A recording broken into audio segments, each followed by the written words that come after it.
What's up, you guys? Thank you so much for even clicking on this video and coming to visit my channel.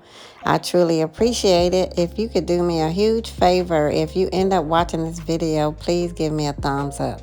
So you guys, I'm making banana nut bread, homemade banana nut bread. So you want to add 4 ripe bananas.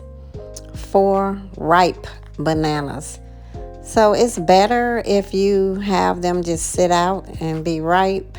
And then you want to add 4 of them. You want to put them in your mixer and you want to kind of mix them up until they're kind of smooth.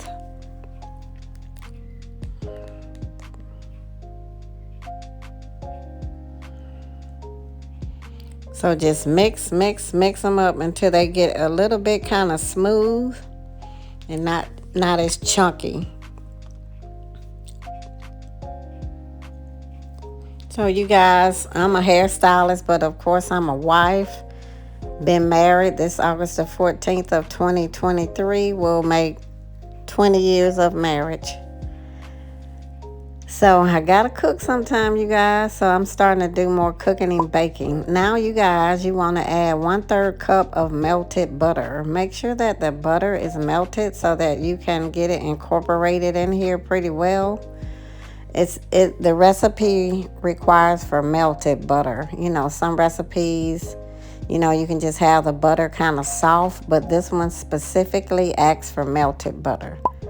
So then you want to add 1 large egg. So of course, after you add every ingredient, you want to mix it a little bit. Now I'm adding 3/4 cups of sugar. 3/4 cup of sugar. And like I said, you guys, I've been cooking more, baking more, trying to have more of a work-life balance. You know, sometimes we get so busy working whatever kind of job we do, whatever you do. And then, you know, I'm on my feet all day, standing. So when I get home, standing in the kitchen, that's a whole other story for a whole other upload. So, so anyway, yeah. So now I'm going to add 1 teaspoon of baking soda. Baking soda.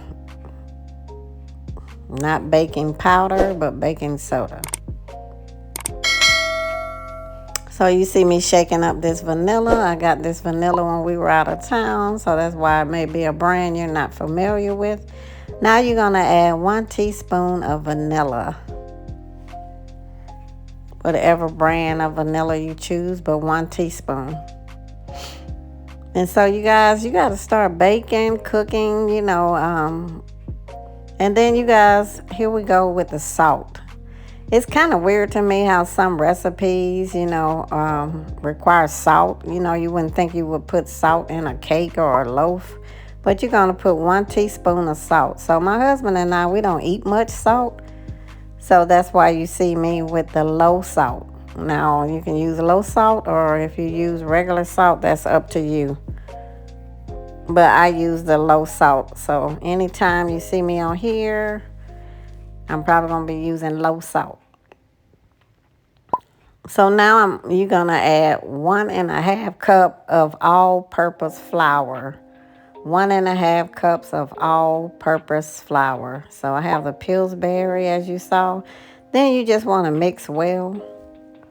And I have this wonderful KitchenAid mixer, thanks to my husband. This thing is very heavy. This mixer, I can't guess how much it weighs, but it's heavy. It's a blessing too, because I used to use that handheld one. So now I got blessed with this KitchenAid by my husband. So shout out to him. So now you guys, pretty much you got all of the ingredients in there. You can make it as is. If you're not going to add any nuts, some people have nut allergies. So if you have nut allergies, you definitely don't want you don't want to add nuts. Definitely, if you have nut allergies, do not add nuts. But I absolutely do not have a nut allergy, and I absolutely love nuts. So That's what I'm doing. I'm gonna be adding some nuts. So with the nuts, you don't blend them in with a mixer. So this time, you guys, I'm gonna add almonds and pecans, because again, I absolutely love nuts and I'm not allergic. So I'm not measuring them out. I'm just putting how many ever in there that I want to. So I'm just putting however many I want to add in. I'm adding both. So so with that, when you add nuts in, you kind of want to just hand stir those in as you see me doing with a spatula. And so I'm just mixing them up. Now, I always spray my pan. Even if you have a non-stick pan, you still want to spray it. My favorite is Baker's Joy. Whenever I'm baking, my favorite spray, non-stick spray, is Baker's Joy, because it already has the flour and the oil in it already. So you don't have to worry about flour in the pan and oil in the pan. You just shake it up really well and just spray. Then you put it in a loaf pan, as you see me doing here, and then you're going to bake it at 350 degrees for about 50 to 60 minutes. When you put a toothpick in the middle and it comes out dry, that means it's well done. It was delicious, you guys.